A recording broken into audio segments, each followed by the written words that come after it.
I did remember an incident that happened in Fred Hogh's life quite some time ago. Before he was married, he was young, living where we live now. He had been at Peterson's, his sister's, playing cards late one night. It was actually early in the morning, probably about 1 o'clock in the morning. He was walking home. He got down to Elk Creek, and a neighboring man who lived across the road from us by the name of Harry Daw was down there. It was winter, it was cold. Harry was wearing a work shirt, long underwear, no pants, no shoes. I don't know how long he'd been wandering, but he came up to Fred and grabbed him. Fred was afraid he was going to kill him, but he didn't. But anyway, he could see something was definitely wrong. So he persuaded him to go over to Goodwin, which was just a little ways away. They went down to Duggan's house and woke up woke up the whole family, actually. And John Duggan Jr. came out, and Harry says to him, "I want to go to Sioux City." And John said, "Well, I've been trying to start the car all day, and it didn't work." In those days, that wasn't uncommon. In the winter, you couldn't get cars started. But anyway, they persuaded him to go up to the store. The store was up the other end of town, probably a block and a half away from Duggan's house. They got up to the store, and everything was fine till they got in, turned on the lights, and then he more or less lost everything and got loose from them and started running up and down the streets, which were mud streets, and of course it was winter and it was frozen. So they called the sheriff. The sheriff came to get him, but it took a while.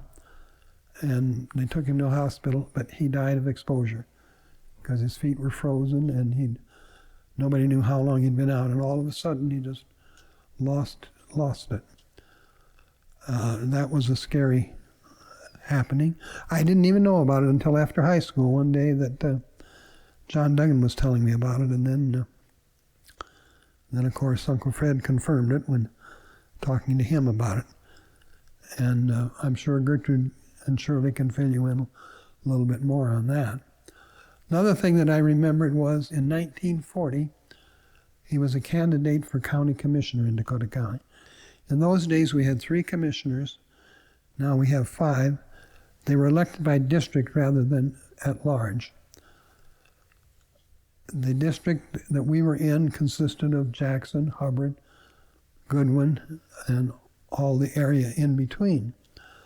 So he was a candidate in the primary, and things were going pretty well. He was well respected. But some of the people, one family in particular who had promised to vote for him, looked him up and told him that they couldn't do it because his opponent was an implement dealer, and they owed the implement dealer money. And he'd let it be known that if he didn't win that election, the notes would be due. Consequently, Fred did not win the election. I think that was his only venture into politics. He was probably grateful for it as time went by. That was in the 1940 election. I don't have the figures as to how many votes he got in the district, but it was substantial. He ran a good race. Yeah, I remember John Twohig pretty well, actually. He lived back in the timber, closer to the river than Uncle Fred's farm. His land was next to there.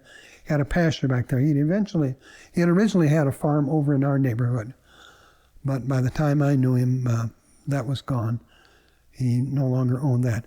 But he did have pasture over there, and he lived in a dugout back in the timber. He didn't drive. I don't know if he couldn't drive, but he had no vehicles of any kind, so he walked. To go to town, he'd walk down to the highway and hitchhike. Now, regularly, he would catch a ride with Fred and his family, like to go to church or something like that. But he did some rather colorful things. He was a gardener. He had a big garden back there in the pasture. It had fence around it in order to keep the cattle away from it. He had some peonies, nice ones. I know he planted a bunch of those around Uncle Fred's house, and they were there for a long, long time. I'm sure they're all gone by now. He had rescued them somewhere from somebody had them, and the goats were eating them. So he rescued them and put them there. John was very well educated. He was a nice man. He could converse on just about any subject. I remember, of course, I was too young to appreciate it, but he could. He had a herd of goats, which he used to milk, and he lived on that. And of course, he got a little rent money from his pasture, and he used to sell posts and things like that out of the timber. He lived there for quite a while. Then finally he got sick, and his daughter came down from Newcastle and took him to her house. And then he lived in Jackson in a small house for quite a while, and that's where he died. His wife had long ago died.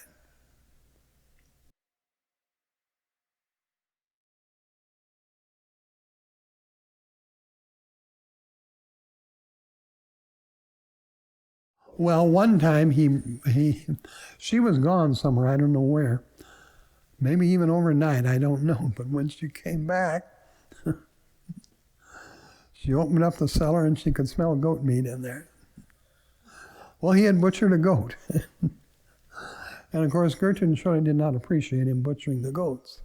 You know, they were young and they thought goats were pets, that you shouldn't be butchering them. Anyway, he butchered a goat and there was goat meat in the cellar. I know she threw that out.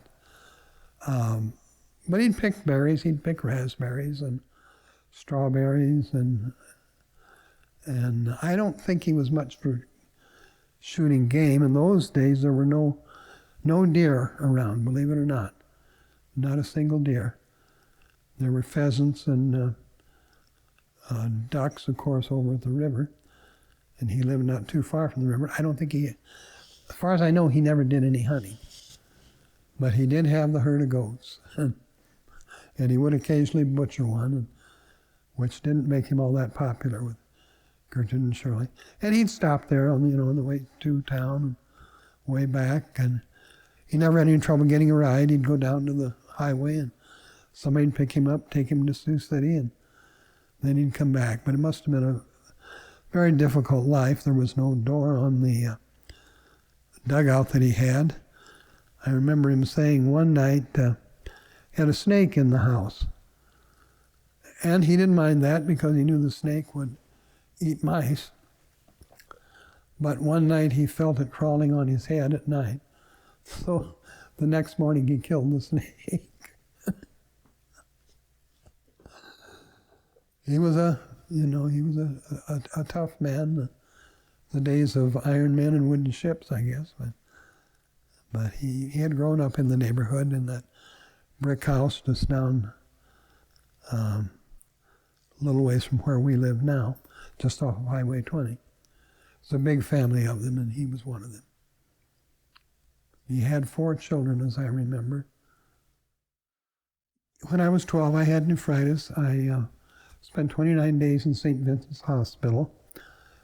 And that was the same year, the fall of 1951, that the bridge collapsed, the one that was prior to the one that's out of service right now. So I never had to cross it to go to school. Louise and Donnie did. They'd have to take a ladder down the one bank, cross a plank over the water, take another ladder up to the other bank, and then go on to school, which was just a little ways. But it was difficult. It was a very wet year that year. But I went into the hospital in September. It's about the 5th of September, and I was there until October, around the 4th of October. Then, since home was inaccessible, and I'd had one severe nosebleed in the hospital, my blood pressure got so high, they were afraid to take me home because if anything happened, there'd be no way of getting any medical attention in there. So I stayed at Aunt Gertrude's house for at least I stayed there until almost Christmas And then we went home, came in on the minimum maintenance road, and I missed a whole year of school that year from the nephritis, but I eventually got over that.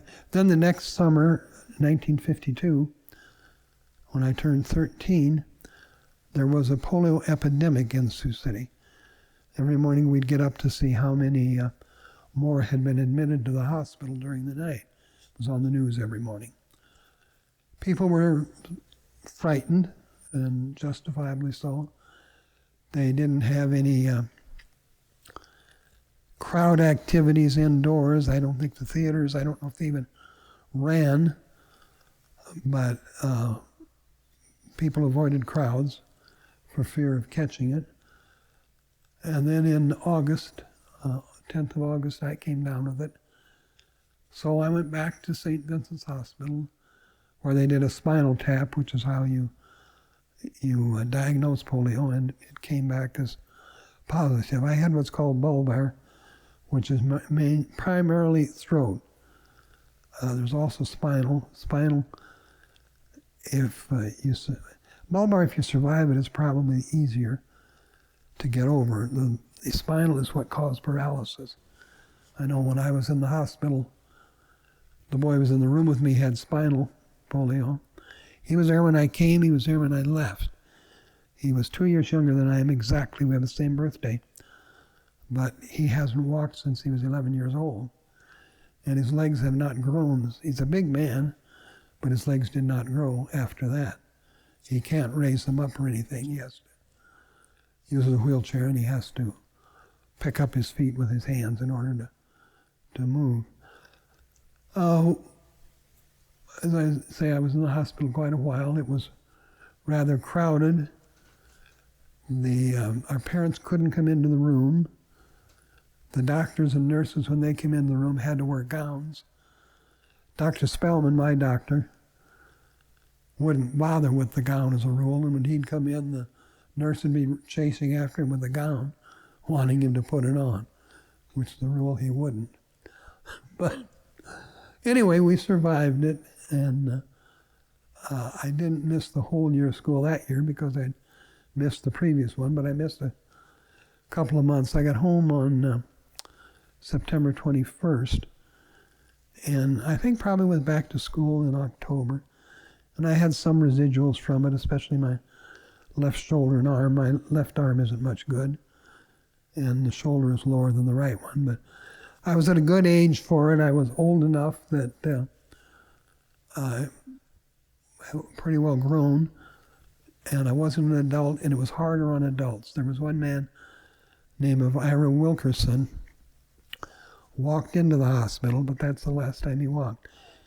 He spent many, many months in an iron lung, and I think he finally got to where he could get out of the lung and just use a chest respirator, but he could never use his hands. He couldn't even wipe his face with his hands. He has since died, of course, but and then my roommate, Bobby Rodricus from Mapleton, went to Warm Springs, Georgia, hoping that would help. That's where Franklin Roosevelt went for treatment of his polio and built a facility down there. But in Bobby's case, it couldn't help. His legs were never recovered. His arms were good. He could drive and he could fly a plane later on, but his legs never got to where he could use them at all. And to this day, he's still wheelchair bound. He's still living, although I haven't seen him for a long, long time. I remember one night the power went off, and it was a rainstorm. The power went off in the hospital, so they had the police up there operating the iron lung. They could do that by hand. They had a lever on it on the back, and you could pump the air out by hand, which they did. I was never in an iron lung. I came pretty close to it, but never was, and grateful for that. Most people now don't even know what an iron lung is, but I know they have one in the Sioux City Museum. And it was, Sioux City was hard hit by it. There were a lot of people there from the University of Pittsburgh, a lot of doctors, and they were working on the Salk vaccine. And I suppose some of their experiences in Sioux City were instrumental in developing that. Now it's pretty well wiped out if people get immunized for it, although in some parts of the world they don't do it, so they still suffer for it. And it causes a lot of trouble.